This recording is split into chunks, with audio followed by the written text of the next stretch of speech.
तो दोस्तों, captain America brave new world देखने के बाद एक चीज तो क्लियर हो गई कि ये ना तो एमसीयू की बेस्ट मूवी है और ना ही वर्स्ट। ये मूवी इन दोनों के बीच में ही कहीं फंस कर रह जाती है। और इस मूवी में बहुत सारे नेगेटिव पॉइंट्स होने के साथ साथ कुछ कुछ ऐसे पॉइंट्स भी हैं जिन्हें इग्नोर बिल्कुल भी नहीं किया जा सकता। लेकिन जो चीज इसे इंटरेस्टिंग बनाती है वो है इसका एंडिंग और पोस्ट क्रेडिट सीन, जिसमें एमसीयू के फ्यूचर के लिए कुछ बड़े हिंट्स हमें दिए गए हैं। रेड हल्क का राइज, एडमेंटियम का टीज और एक हिडन मल्टीवर्सल फ्लू। तो क्या ये सब मार्वल की सीक्रेट वॉर्स की तरफ एक सेटअप है या फिर एक और ऐसा टीज जिसका कोई भी फ्यूचर नहीं होने वाला? और आज हम उन्हीं पॉइंट्स के बारे में बात करने वाले हैं। अगर आपने रीसेंट मार्वल मूवीज देखी है तो तुम्हें पता ही होगा कि एमसीयू का अभी एक मिक्स्ड फेज चल रहा है। कहीं कुछ मूवी सुपर हिट हो रही है तो कहीं कुछ मूवी एक्सपेरिमेंट के चलते फ्लॉप भी साबित हो रही है। और इसी लिस्ट में ब्रेव न्यू वर्ल्ड एक सीरियस पॉलिटिकल थ्रिलर बनने की कोशिश करती है, जिसमें कॉन्स्पिरेसीज, बिट्रेयल्स और एक्शन सब कुछ है। लेकिन ये मूवी अपने फुल पोटेंशियल तक नहीं पहुंच पाती और एक बार फिर से मार्वल की तरफ से एक मीडियोकर मूवी ही बन के रह जाती है। तो अगर तुमने ये मूवी अभी तक नहीं देखी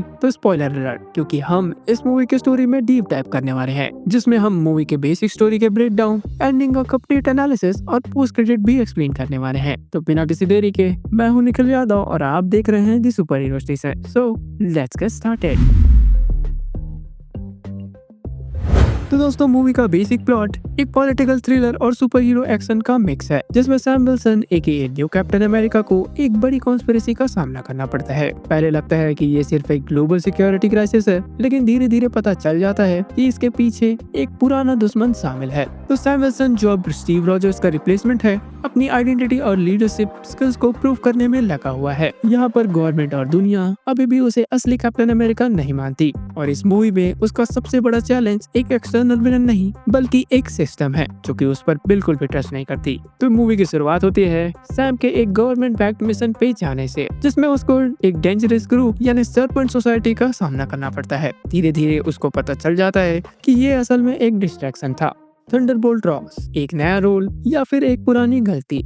थंडरबोल्ट रॉस, जो कि एक समय में यूएस मिलिट्री का सबसे पावरफुल आदमी था, वो अब एक टोटली डिफरेंट पोजीशन में यानी अमेरिका के प्रेसिडेंट की पोस्ट पे हमें देखने को मिल रहा है। लेकिन उसका पास्ट काफी डार्क रहा है और उसके हेल्थ इश्यूज उसको डेस्परेट डिसीजन लेने में मजबूर कर देते हैं। तो रॉस अपने इस हेल्थ को ठीक करने के लिए एक सीक्रेट गवर्नमेंट एक्सपेरिमेंट का पार्ट बनता है, जिसमें उसको सुपर सोल्जर सीरम की तरह ही एक नए वर्जन का मेडिसिन दिया जाता है। और यहाँ से कहानी की असली शुरुआत होती है। द लीडर एक इंटेलिजेंट विलन या फिर missed opportunity?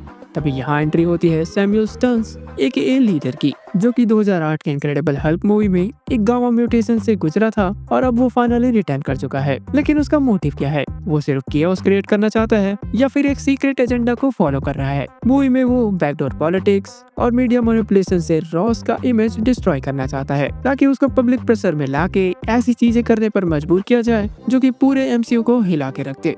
Hidden conspiracies, real enemy आखिर कौन है? तो जब तक सैम विल्सन को पता चलता है कि द लीडर और रॉस आपस में एक डीप कनेक्शन रखते हैं, तब तक काफी देर हो चुकी होती है। रॉस पर मीडिया और पॉलिटिकल प्रेशर इतना बढ़ चुका होता है कि वो कंट्रोल लूज कर देता है और यहाँ से शुरू होती है मूवी की सबसे बड़ी ट्रांसफॉर्मेशन की। तो इस मूवी के एंडिंग एमसीयू में एक नए हल्क की एंट्री कराता है। थंडरबोल्ट रॉस, पावर या डिस्ट्रक्शन? तो मूवी के क्लाइमेक्स तक आते आते थंडरबोल्ट रॉस एक ब्रेकिंग पॉइंट तक पहुंच चुका होता है। मीडिया, पॉलिटिक्स और द लीडर के मैनिपुलेशन ने उसको एक कॉर्नर पे पुश कर दिया होता है। व्हाइट हाउस में एक प्रेस कॉन्फ्रेंस के बीच रिपोर्टर्स उसे गवर्नमेंट एक्सपेरिमेंट और इलीगल ऑपरेशंस के बारे में सवाल कर रहे होते हैं और तभी उसके अंदर का ये मॉन्स्टर एक्टिवेट हो जाता है, जिसके बाद रॉस एक हाइपर रेज मोड में चला जाता है और लाइव टीवी ब्रॉडकास्ट के बीच एक टेरिफाइंग ट्रांसफॉर्मेशन हमें देखने को मिलता है। Sam Wilson versus red Hulk, brute force या स्ट्रेटेजी? तो थंडरबोल्ट रॉस के रेड हल्क को आउट ऑफ कंट्रोल जाता देख के कैप्टन अमेरिका को अब ये डिसीजन लेना था कि वो इस हल्क का सामना कैसे करेगा। सैम पहले तो रेड हल्क से डायरेक्ट फाइट करता है, लेकिन वो रियलाइज कर लेता है कि वो ब्रूट स्ट्रेंथ में रेड हल्क को हरा नहीं सकता। फिर वो रॉस के ह्यूमन साइड को टारगेट करता है, उसको उसकी बेटी और उसके पास्ट मिस्टेक्स को याद दिलाता है और इससे वो रेड हल्क के इमोशनल साइड को ट्रिगर कर देता है, जिस वजह से रॉस धीरे धीरे कंट्रोल में आ जाता है। तो अब बात करते हैं इस मूवी के पोस्ट क्रेडिट सीन की।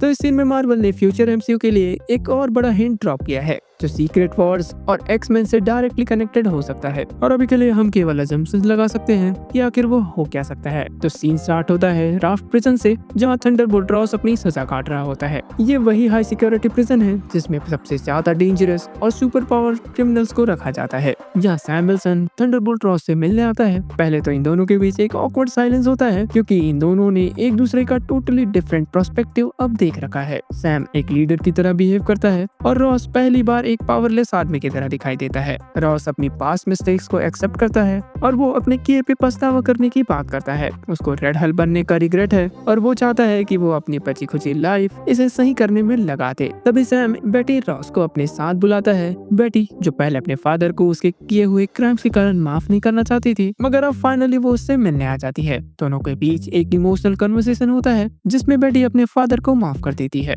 और ये सीन रॉस के कैरेक्टर के लिए एक इमोशनल क्लोजर प्रोवाइड करता है जो कि मार्वल में एक रेयर मोमेंट होता है। तो थंडरबोल्ट रॉस से मीटिंग कंप्लीट होने के बाद सैम विल्सन द लीडर से मिलने जाता है और वो भी ठीक इसी प्रिजन में कैद होता है। तो सैमुअल स्टर्न्स एकेए द लीडर एक सिनिस्टर स्माइल के साथ सैम से मिलता है। सैम उससे पूछता है कि उसके सारे प्लान्स के अल्टीमेट गोल क्या थे, जिस पर लीडर बस एक क्रिप्टिक जवाब देता है कि तुम्हें लगता है कि तुम इस दुनिया में अकेले हो कैप्टन, तुम्हें कोई भी आइडिया नहीं कि वो आ रहे हैं। तो यार सैम यहाँ पे काफी कंफ्यूज दिखाई देता है और यहाँ पे लीडर आखिर बताना क्या चाह रहा था ये यार हमें आगे आने वाले मूवीज में ही पता चलेगा। और वो कौन थे इसके ऊपर एंडलेस पॉसिबिलिटीज हमें मार्वल के मल्टीवर्स यूनिवर्स में देखने को मिल सकती है, क्योंकि या तो वो डॉक्टर डूम हो सकता है या फिर एक्समैन या फिर कोई और ऐसा यूनिवर्स का अर्थ जो कि इंक्लूजन में इस वाले अर्थ से टकराने वाला हो। तो अभी के लिए हम तो केवल स्पेकुलेशन ही लगा सकते हैं, लेकिन सवाल ये उठता है कि इसका लॉन्ग टर्म इम्पैक्ट एमसीयू में क्या होने वाला है। क्या ये मूवी एमसीयू को एक नए और स्ट्रॉन्ग डायरेक्शन में लेके जा रही है या फिर एक फॉरगेटेबल फिलर बन के ही रह जाएगी। और इस मूवी में देखा जाए तो सैम विल्सन का बिगेस्ट चैलेंज सिर्फ विलेन से लड़ना नहीं था, बल्कि दुनिया को ये प्रूव करना था कि वो एक सच्चा कैप्टन अमेरिका बन सकता है। अगर मार्वल इस कैरेक्टर को और भी स्ट्रॉन्ग लिखता है तो डूम्सडे और फ्यूचर एवेंजर मूवी में सैम विल्सन काफी इंपॉर्टेंट रोल प्ले कर सकता है। और दूसरी तरफ अब क्योंकि रॉस अभी तक जिंदा है और रेड हल्क एक अनस्टेबल एमसीयू एलिमेंट की तरह एग्जिस्ट करता है, तो इसका फ्यूचर में रिटर्न होना पक्का है। और ऐसा लग रहा है कि इस मूवी के बाद रेड हल्क सीधे हमें एवेंजर्स सीक्रेट वॉर्स में ही देखने को मिलेगा। तो अगर ओवरऑल देखा जाए तो captain America brave new world एक डिसेंट बट मीडियोकर फिल्म लगती है। अगर आपने ये मूवी देख ली है तो अपने थॉट्स नीचे कमेंट सेक्शन में बताना ना भूलें। और अगर ये वीडियो पसंद आया हो तो इस वीडियो को लाइक करें और हमारे channel the super hero station को सब्सक्राइब करें। तब तक के लिए मैं मिलता हूँ आपको ऐसे किसी नए वीडियो के साथ। बाय